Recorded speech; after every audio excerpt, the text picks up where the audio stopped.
Bonjour et bienvenue.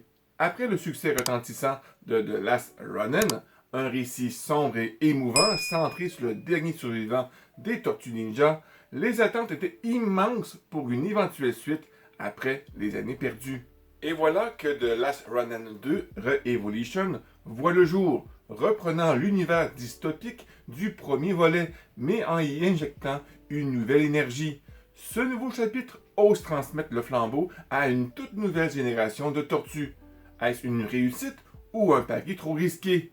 Plongeons ensemble dans cette suite audacieuse. Cette fois, l'histoire se concentre sur 4 jeunes tortues mutantes, Yi, Uno, Odin et Moja. Chacune a sa propre personnalité, de nouveaux pouvoirs, des tempéraments différents et des doutes sur leur existence. Ces nouveaux héros sont encore en formation, confrontés au poids écrasant de l'héritage laissé par les Tortues Ninja originelles. Leur apprentissage est rude et les enjeux sont élevés dans un monde post-apocalyptique où l'espoir renaît lentement. Cependant, même si ces nouveaux personnages sont prometteurs, certains lecteurs pourraient les trouver encore trop peu développés comparés aux tortues originales. Il leur manque parfois une vraie profondeur émotionnelle ou un attachement immédiat. On sent que le récit prend le temps de poser les bases, mais cela peut créer une certaine distance au début. Kevin Eastman, Tom Waltz et leur équipe livrent un scénario qui mêle transmission, introspection et action. On retrouve des thématiques puissantes comme le deuil, la mémoire, l'identité et la reconstruction.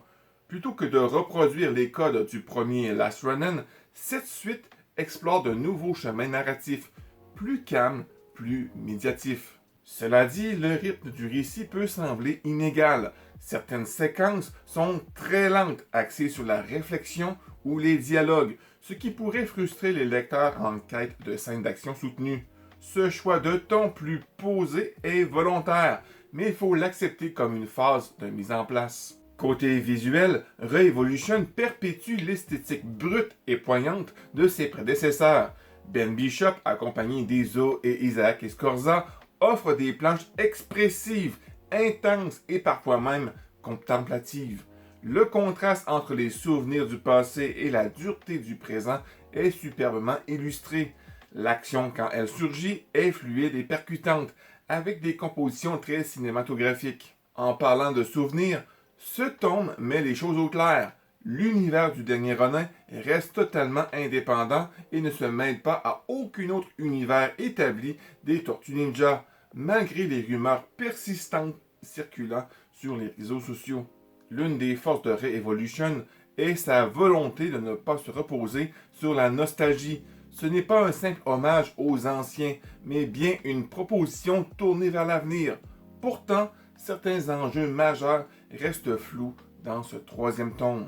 L'antagoniste principal n'est pas encore clairement défini et l'intrigue globale semble encore en gestion. De plus, inévitablement, cette suite vit dans l'ombre du chef-d'œuvre qu'était The Last Ronin.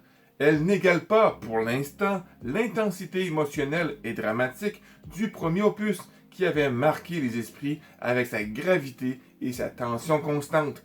Re-Evolution choisit plutôt une approche plus lente, progressive, ce qui divisera peut-être les fans. The Last Ronin 2 Re-Evolution est une suite ambitieuse, intelligente, mais encore en construction. Elle pose des bases solides pour une nouvelle ère des Tortues Ninja, tout en respectant profondément l'héritage des originaux. Bien que certains éléments restent encore à affiner, comme le développement des personnages ou le rythme du récit, le potentiel est indéniable. C'est un récit de transmission, de résilience et d'évolution, un pont entre deux générations de héros. Si vous êtes prêt à découvrir cette nouvelle équipe, avec ses défauts, ses doutes et ses promesses, alors cette lecture mérite toute votre attention.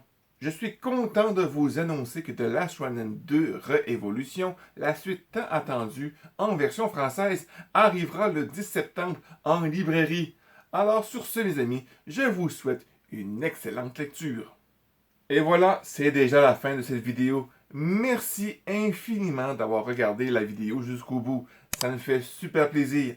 Si tu as aimé, lâche un gros pouce bleu, partage la vidéo avec tes amis et surtout, abonne-toi pour ne rien rater.